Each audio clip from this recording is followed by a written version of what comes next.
वालेकुम। 10th class chemistry का chapter number 10 का आपका नेक्स्ट टॉपिक है सॉल्ट्स। अभी से पहले आपने एसिड्स और बेसिस पढ़े थे और आपने ये भी देखा था कि जब एक एसिड और एक बेस रिएक्ट करते हैं, दोनों अपोजिट नेचर के कंपाउंड्स रिएक्ट करते हैं, तो ये एक दूसरे के इफेक्ट को नलीफाई कर देते हैं। यानी ना तो वो एसिड रहता है ना वो बेस रहता है।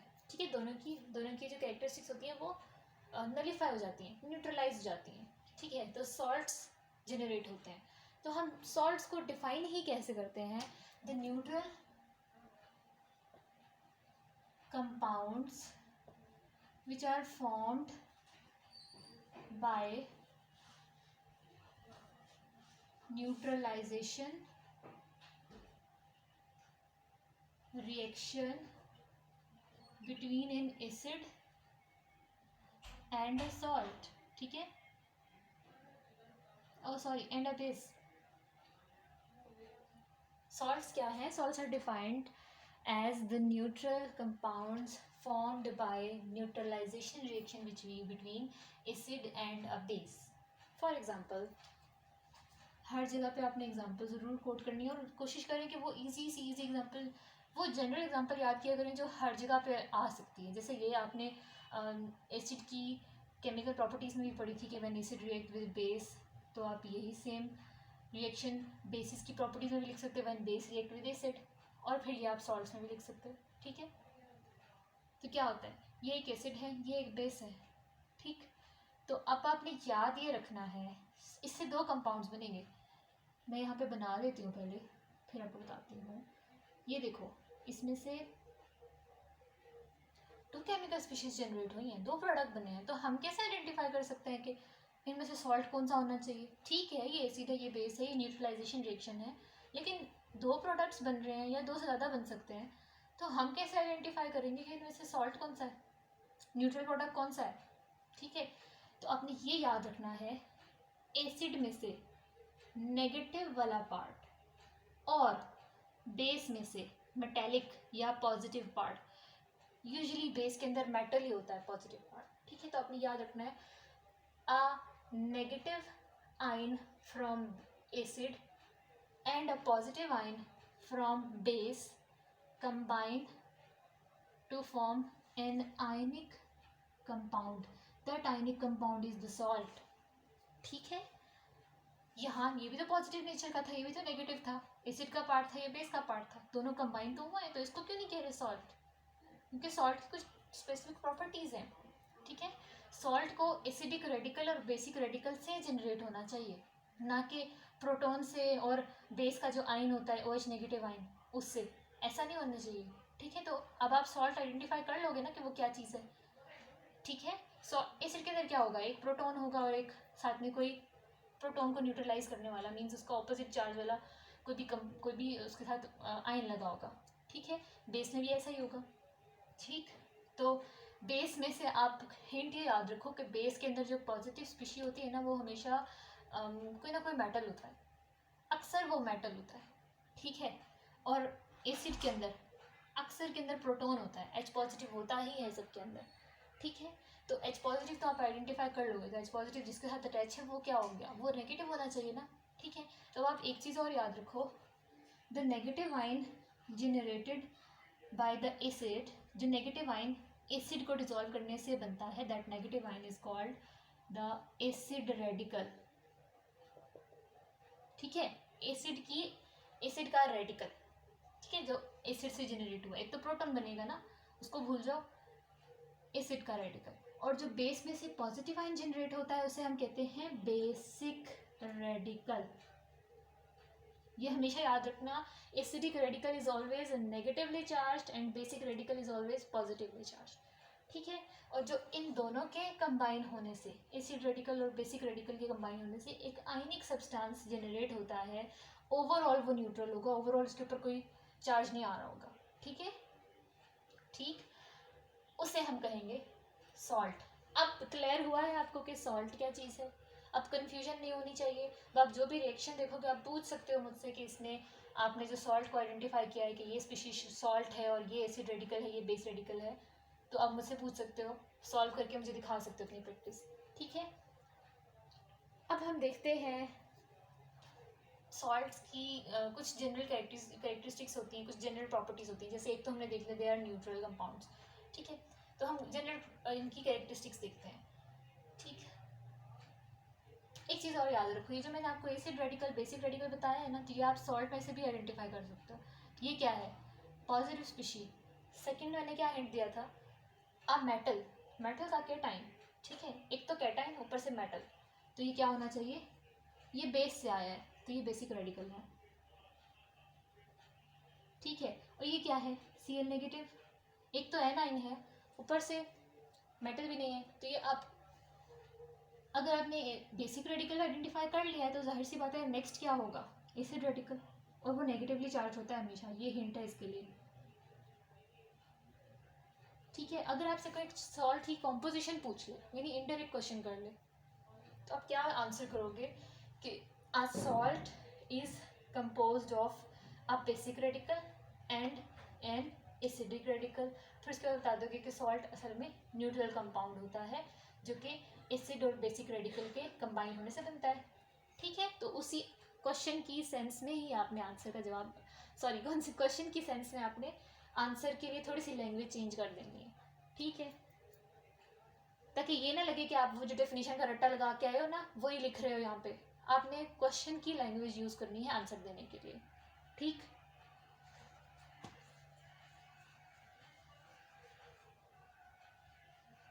अच्छा ठीक है, अब हम जनरल कैरेक्टरिस्टिक्स देखते हैं सॉल्ट्स की। कुछ बेसिक प्रॉपर्टीज़ हैं सॉल्ट्स की जो ऑलमोस्ट सारे सॉल्ट्स में होती हैं कि all salts are ionic compounds. और आयनिक कंपाउंड्स किस फॉर्म में होते हैं? सॉलिड फॉर्म में होते हैं, ठीक है। आयनिक कंपाउंड्स की जो फिजिकल स्टेट होती है वो सॉलिड होती है। स्पेसिफिकली क्रिस्टलाइन सॉलिड्स होते हैं, ये क्रिस्टल शेप के सॉलिड्स होते हैं, ठीक है। ये सारे सॉल्ट्स की ये प्रॉपर्टी होगी। Next, they have very high melting and boiling point, ठीक, क्योंकि इनमें जो पॉजिटिव और नेगेटिव आयंस होते हैं उनकी अट्रैक्शन बहुत ज़्यादा होती है एक दूसरे के लिए, ठीक है। तो उनको सेपरेट करना मतलब उनको मेल्ट करना, ठीक है। तो इनका बहुत हाई मेल्टिंग और बॉइलिंग पॉइंट होता है क्योंकि इनके दरमियान फोर्सेस ऑफ अट्रैक्शन बहुत स्ट्रांग होती हैं। थर्ड, जो सॉल्ट्स होते हैं क्रिस्टल फॉर्म में, सॉलिड फॉर्म में, सॉल्ट्स के मॉलिक्यूल्स नहीं, सॉल्ट्स के मीन्स आयनिक कंपाउंड के मॉलिक्यूल्स तो नहीं होते। आयनिक कंपाउंड के जो मॉलिक्यूल्स होते हैं उनको हम फॉर्मूला यूनिट कहते हैं ना, ठीक है। This is the formula unit या one unit of this ionic compound, ठीक है। तो जब कोई सॉल्ट क्रिस्टल फॉर्म में आता है, यानी सॉलिड फॉर्म में अपीयर होता है, बनता है, ठीक है, सॉलिड फॉर्म में अपीयर हो रहा होता है, तो उस टाइम पे वो अपने साथ कुछ वाटर मॉलिक्यूल्स भी ऐड कर लेता है। मीन्स उसके अंदर सोडियम पॉजिटिव आयंस होने चाहिए, क्लोरीन नेगेटिव आयंस होने चाहिए, लेकिन साथ में सपोज करो कि ये जो एक फार्मूला यूनिट है, यानी हम एक बेसिक, हम जो इससे कंपेयर कर लेते हैं मॉलिक्यूल से, लेट सपोज कि ये एक मॉलिक्यूल ही है, ठीक है, बेसिक यूनिट है आयनिक कंपाउंड का। तो इसके साथ सपोज NaCl में नहीं होता वाटर मॉलिक्यूल, लेकिन हम सपोज करते हैं कि इसके साथ हर वक्त एक NaCl के साथ 5 वाटर मॉलिक्यूल भी एसोसिएटेड हो गए हैं, ठीक है। तो ये इसकी मॉलिक्यूल का पार्ट हो गए ना, ठीक। लेकिन ये लूजली अटैच्ड होते हैं, ये रिमूव हो सकते हैं, ठीक है। तो अब आप इसको याद रखो इस तरह से, क्रिस्टलाइजेशन क्या है? द सॉलिड फॉर्मेशन है ना, सॉलिड का मॉलिक्यूल बिल्ड होना, एक क्रिस्टल का स्ट्रक्चर बिल्ड होना, ठीक है, क्रिस्टल्स का अपीयर होना। तो जब क्रिस्टल अपीयर हो रहे होते हैं सॉलिड्स के, सॉरी इन सॉल्ट्स के, तो क्या होता है कि उनके साथ कुछ वाटर मॉलिक्यूल्स भी ट्रैप हो जाते हैं उनके अंदर, ठीक है।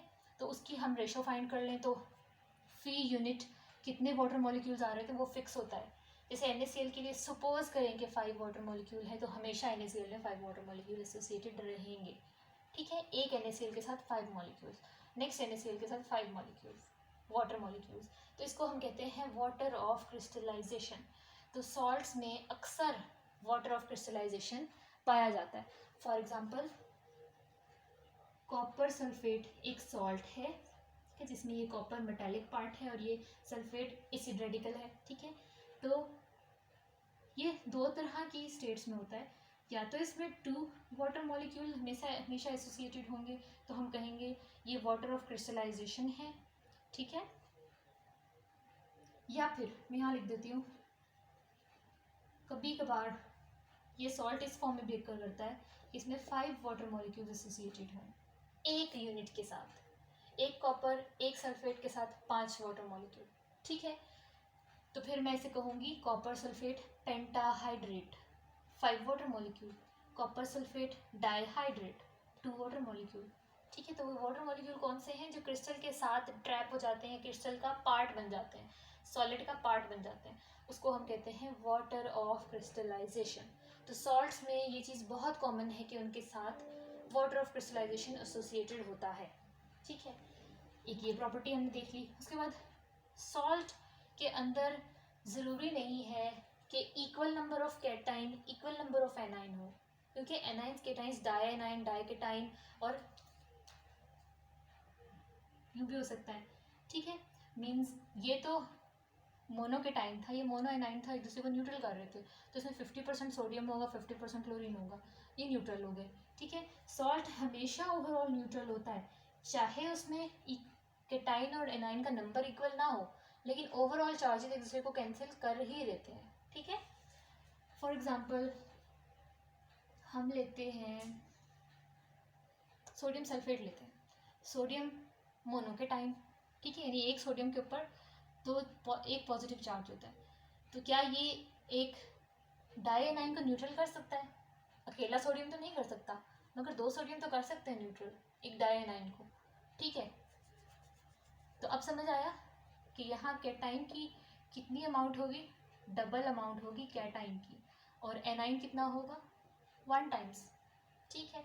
तो कैटाइन और एनाइन का नंबर इक्वल होना ज़रूरी नहीं है, लेकिन total positive charges and total negative charges equal होके न्यूट्रल होना सॉल्ट्स की कॉमन कैरेक्टरिस्टिक है, ठीक है। तो ये हो गई कॉमन कैरेक्टरिस्टिक्स इसकी। अब आपके पेज नंबर 38 पे, पेज नंबर 38 पर एक छोटा सा टेबल बना हुआ है जो कि इम्पॉर्टेंट है बोर्ड पॉइंट ऑफ व्यू से। ये भी एक question as a long question आ गया था एक दफ़ा कि सॉल्ट्स की नेमिंग किस बेसिस पे करते हैं, सॉल्ट्स की नेमिंग को डिस्क्राइब करें। तो अभी हमने देखा कि सॉल्ट्स में क्या होता है, 2 चीज़ें होती हैं, एक होता है acid radical that is negative in charge, और एक होता है basic radical that is positive in charge, है ना। तो हम जो सॉल्ट का नाम रखते हैं वो उसी एसिड रेडिकल के नेम और बेसिक रेडिकल के नेम को कंबाइन कर देते हैं, ठीक है। फॉर एग्जांपल वही एग्जांपल जो मैं हमेशा देती हूँ, HCl एसिड बेस, ठीक है। तो जो भी एसिड का रेडिकल आया उसका नेम लो, क्या HCl था ना, मीन्स हाइड्रोक्लोरिक एसिड था ये, तो इसके अंदर क्या था, H positive ion means proton and chloride ion, ठीक है। तो इसने कौन सा रेडिकल दिया, क्लोराइड, ठीक है। इसका नेम मैंने ले लिया एसिड में से, ठीक। और क्या आएगा सॉल्ट के अंदर, ये वाला पार्ट है ना, तो इसे हम क्या कहते हैं, सोडियम आयंस। सोडियम के आयंस को क्या कहते हैं, सोडियम आयंस ही कहते हैं ना। क्लोरीन के आयंस को कहते हैं क्लोराइड कहते हैं, ठीक है।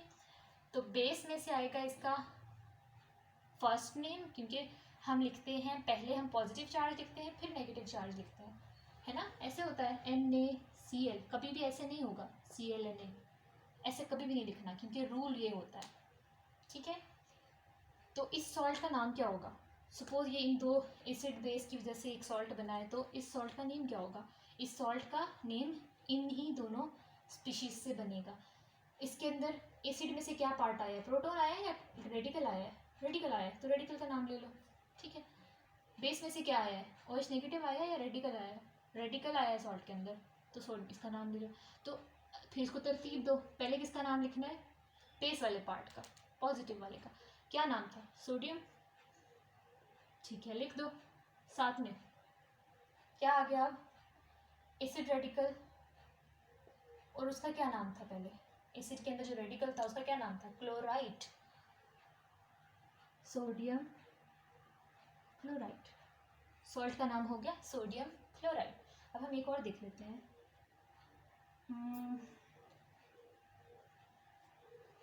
आपकी बुक में से एग्जांपल लेते हैं।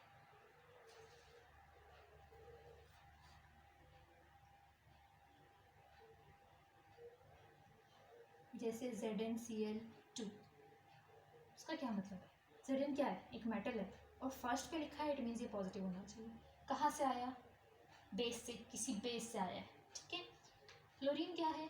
नेगेटिव पार्ट है, तो कहाँ से आया होगा? एसिड से। तो मेटल के जितने भी आयन्स होते हैं उन्हें हम वही मेटल वाला नाम देते हैं। जैसे सोडियम के आयन को सोडियम का नाम ही दिया है, जिंक के आयन को जिंक ही बोलेंगे, ठीक है। तो ये हो गया जिंक। और ये क्या है? ये एक एसिडिक रेडिकल है, और एसिडिक रेडिकल एनाइंस का स्पेशल नेम होता है। जैसे क्लोरीन है ना, ये न्यूट्रल, वो तो क्लोरीन होगा, और ये एनाइन है तो मैंने क्लोराइड बोला, ठीक है। तो एनाइंस के लिए स्पेसिफिक नेम्स होते हैं, ये आपने याद करने हैं, ठीक है। तो यहाँ पे क्या आएगा? क्लोराइड। तो सॉल्ट का क्या नेम है? जिंक क्लोराइड, ठीक है। तो नेमिंग आप कैसे बताओगे? A salt is composed of two components, acidic radical and basic radical. तो salt का name, a salt is given a name depending upon the names of these radicals, ठीक है। फिर आप एक एग्जांपल लोगे जैसे मैंने ली है, और साथ साथ एक्सप्लेन करोगे। ये लिखोगे, इनके नेम्स लिखोगे, और फिर नीचे एक पैराग्राफ में एक्सप्लेन कर दोगे कि जो क्लोराइड है, सॉल्ट में Cl नेगेटिव आया था एसिड रेडिकल से, और उस रेडिकल का नाम था क्लोराइड, तो हमने क्लोराइड ऐड कर दिया। और सोडियम पॉजिटिव आयन आए थे बेस से, और उसका नाम था सोडियम, तो हमने सोडियम क्लोराइड नाम रखा है सॉल्ट का, ठीक है।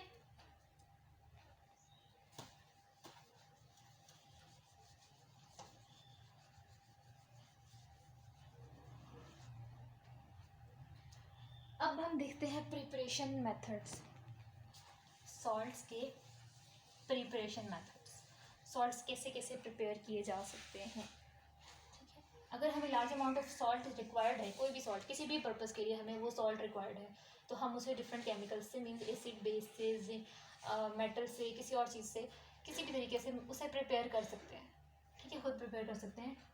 तो सॉल्ट की प्रिपरेशन हम कौन सा मेथड चूज़ करें, ये इन दो चीज़ों पे डिपेंड करता है कि वो सॉल्ट वाटर में सॉल्युबल है या इनसॉल्युबल है, ठीक है। सारे सॉल्ट्स आयनिक नेचर के होंगे, लेकिन सारे सॉल्ट्स वाटर सॉल्युबल नहीं होते, वाटर से कंपैटिबल नहीं होता वो, ठीक है।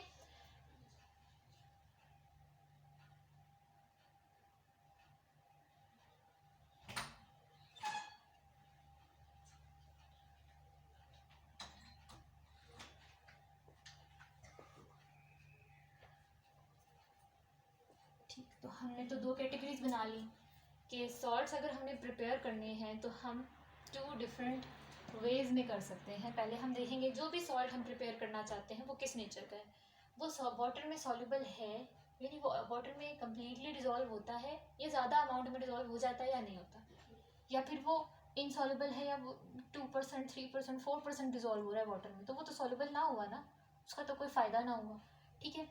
तो प्रिपरेशन दो तरीके से हो सकती है, या तो हम वाटर मीडियम यूज़ करेंगे, अगर तो सॉल्ट जो हमें रिक्वायर्ड है, जो हम प्रिपेयर करना चाह रहे हैं, वाटर सॉल्युबल है, then we will use water as a medium, ठीक है। हम वाटर मीडियम यूज़ करेंगे उसके लिए, क्योंकि वो वाटर सॉल्युबल है, ठीक है। अब उसके अंदर सॉल्ट प्रिपेयर हो गया, later on we will evaporate that water to get our salt in solid state, ठीक है। तो हम वाटर इवेपोरेट कर देंगे, सॉल्ट बन चुका है उस मीडियम के अंदर, प्रिपेयर हो गया, ठीक है, वाटर के अंदर। तो अब वाटर से उसे निकालना भी तो है, वो तो वाटर में डिजॉल्व फॉर्म में है, तो क्या करें? बहुत ईजी मेथड है, जस्ट उसको स्लोली हीट करो, वाटर को स्लोली हीट होगा, इवेपोरेट होता रहेगा, वाटर सारा ख़त्म हो जाएगा, और आपके पास रेजिड्यू, सॉलिड रेजिड्यू रह जाएगा, जो सॉलिड फॉर्म में होगा वो सिर्फ सॉल्ट होगा, ठीक है। तो ये जनरल देख लिया आपने कि वाटर सॉल्युबल सॉल्ट्स को कैसे प्रिपेयर करेंगे। हम कोई भी दो कंपाउंड्स लेंगे जिनसे हमें उस दोनों सॉल्ट के वो दोनों रेडिकल्स मिल जाएं, और उनको वाटर में डिजॉल्व करेंगे, वो प्रिपेयर हो जाएगा सॉल्ट, फिर हम उसे इवेपोरेट करेंगे और सॉलिड सॉल्ट निकाल लेंगे। लेकिन वाटर इनसॉल्युबल सॉल्ट्स के साथ क्या करेंगे? We can't use the water as medium, water as solvent हम नहीं यूज़ कर सकते। फिर क्या करें? हम दो मीडियम यूज़ करेंगे यहाँ पे, दो अलग अलग, और वो दोनों वाटर होंगे, ठीक है। तो क्या होगा? हम वन, चलो हम यहाँ पे लेबल कर लेते हैं, मैंने कंपाउंड ए लिया, ठीक है, रिएक्टेंट ए लिया, रिएक्टेंट बी लिया, ए इन वाटर, मैंने ए को वाटर में डिजॉल्व कर दिया, बी को भी वाटर में डिजॉल्व कर दिया। शर्त क्या है, यहाँ पे जो हम सॉल्ट प्रिपेयर करना चाह रहे हैं वो वाटर में डिजॉल्व नहीं है, लेकिन जो हम यहाँ पे रिएक्टेंट्स ले रहे हैं ना उस सॉल्ट को प्रिपेयर करने के लिए, ए एंड बी, एसिड या बेस या कुछ भी, तो वो दोनों क्या होंगे, वाटर सॉल्युबल होने चाहिए। उन दोनों को हम अलग अलग सिस्टम्स में डिजॉल्व करेंगे, इसको अलग वाटर में डिजॉल्व किया, इसको अलग वाटर में डिजॉल्व किया, ठीक है। अब ये दोनों के आयंस वाटर में प्रेजेंट हैं, ठीक है, इन आयंस ने कंबाइन होना है ना आपस में और सॉल्ट बनाना है, ठीक है। तो इन दोनों को कंबाइन कर देंगे, मिक्स कर देंगे, ठीक है। जब इसको मिक्स करेंगे तो क्या होगा, ए के अंदर जो भी एसिड रेडिकल था, बी के अंदर जो भी बेसिक रेडिकल था, वो दोनों इन कांटेक्ट आएंगे एक दूसरे के, ठीक है। जब हम सॉल्यूशन कंबाइन करेंगे तो इन कांटेक्ट आएंगे, क्या होगा, कंबाइन हो जाएंगे। एसिड रेडिकल क्या होता है, नेगेटिव, ये क्या होता है, पॉजिटिव, अट्रैक्ट करेंगे, कंबाइन हो जाएंगे, तो बन गया ना एक salt, A and B, B A, हम ऑर्डर नहीं खराब करते इसका, बी पॉजिटिव ए नेगेटिव, ठीक है। ये सॉल्ट बन गया, ये हमारा रिक्वायर्ड सॉल्ट था। अब क्या है, इसकी नेचर तो ऐसी है कि जो वाटर पड़ा हुआ है इसके अंदर तो ये अनडिजॉल्व फॉर्म में रहता है, अभी अभी ये बन रहा है, ठीक है। जैसे जैसे इसके मॉलिक्यूल्स बनते रहेंगे वो फ़ौरन सॉलिडिफाई होते रहेंगे, ठीक है, अपने आप ही प्रेसिपिटेट आउट होंगे। अब प्रेसिपिटेट का मतलब मैंने आपको क्या बताया था, अनडिजॉल्व फॉर्म में सॉलिड फॉर्म में अपीयर होना, ठीक है। तो यहाँ पे हमें इवेपोरेशन नहीं करनी, इसका सिर्फ एक ही मेथड है, कंपोनेंट ए को डिजॉल्व करें वाटर में, कंपोनेंट बी को डिजॉल्व करें वाटर में, दोनों को जैसे ही आप मिक्स करोगे और उनके अंदर वो सॉल्ट जनरेट हो जाएगा और फ़ौरन से सॉलिड फॉर्म में अपीयर हो जाएगा। आप जस्ट उसको फिल्टर करोगे, इवेपोरेट करने की ज़रूरत नहीं है, ताकि प्रेसिपिटेट्स जो हैं वो टेम्परेचर से इफेक्ट ना हो, ब्रेक डाउन ना हो जाए उनमें, ठीक है। तो क्या होगा, जस्ट फिल्टर करेंगे उसके बाद, फिल्टर, और सॉलिड अलग लिक्विड अलग, सॉलिड में हमारा सॉल्ट है, ठीक है। तो ये तो हो गया वाटर इनसॉल्युबल सॉल्ट का मेथड कंप्लीट हो गया, ठीक है। वाटर सॉल्युबल सॉल्ट्स के 4 डिफरेंट मेथड्स हैं जो हम नेक्स्ट लेक्चर में पढ़ेंगे, ठीक।